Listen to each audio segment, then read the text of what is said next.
Eletään jo marraskuun loppuun ja joulu alkaa olemaan lähellä. Janika Tonteri, onko sä jo alkanut valmistautua jouluun? Joo, mä tässä nyt pikkuhiljaa joo, et kun ei tästä mene. No miten sä valmistaudut jouluun? No oon mä nyt näitä joululahjoja yritellyt kysellä kaikilta ja tälleen, mitä ne haluaa ja ei nyt on, mitä tästä. Eli ihan tuommoista normaalia puuastelua. Kyllä. Monet ihmiset viettää joulun ihan kotosalla, jotkut kuitenkin matkustaa jonnekin päin maailmaa. Janika Tonteri, missä sä vietät joulussa?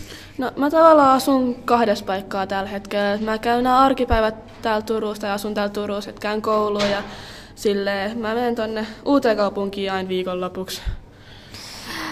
Ahaa, että sulla on tämmönen sydämi. 2 kotia. Kenes kanssa sit vietät siellä Ukissa joulua? No pääsääntöisesti porukoiden kanssa, eli niin vanhempien ja pikkusiskoja. Sitten kun meillä näitä eläimiinkin on 3 kissaa ja 2 koiraa ja kani ja kalojakin vielä löytyy, niin se on ihan jäätävä eläintarha. Wautsi! No teillä ainakin menee kinkku varmaan. Jokaisen suu. Mitä sä sit yleensä syötte jouluisin kinkun lisäksi? No tämmöisiä ihan perusruokaa. Laatikot on varmaan ehkä se lisähehkutus tai semmoinen, että aika tämmöinen perusruokavalio silti on. Eli ihan tämmöistä perussettiä. Kun sä sanoit, että sä ostat joululahjoja tai mietit niitä ostoa, niin mitä sä oot ajatellut hommata tai kenelle? En mä oikeastaan tiedä vielä, kun koko ajan olisi suostunut kertoa mulle, että mitä ne haluaa, niin mä osaan oikeastaan sanoa. Se on oikeasti tosi monesti aika hankalaa ostaa niitä lahjoja, etenkin mieshenkilöille. Varsinkin niille. Onko sulla sit ilmennyt jotain tällaista joulustressiä esimerkiksi noiden lahjojen kanssa?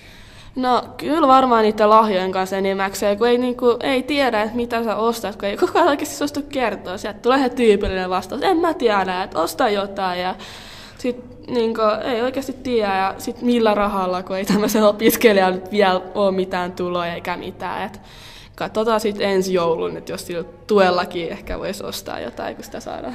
Joo, toi on tosi yleistä. Ihan oikeasti ei monilla ole varaa ostaakaan. Noista joululahjasta puheen ollen, Janika Tonteri, mitä sä toivoisit joululahjaksi? Mä en ole itsekään sitä miettiä oikein. Jos mä nyt äkkiseltään mietin, niin kyllä mä varmaan se uuden puhelimen voisi haluta ja se uusi kamerakin olisi aika jepaa, mutta musta tuntuu, että en mä ainakaan molempia saa. Että ehkä jomman kumman tai jos mulla oikein hyvä tuuri on, niin mä voisin saada vaikka molemmat. Jepaahan se ois, mut jos et saa kumpaakaan, niin onko se sit tosi tuhmasti vai? En mä mun mielessä, mutta no jos mä jonkun muun mielessä ollut, niin ei voi mitään. Tykkääkö se joulusiivouksesta?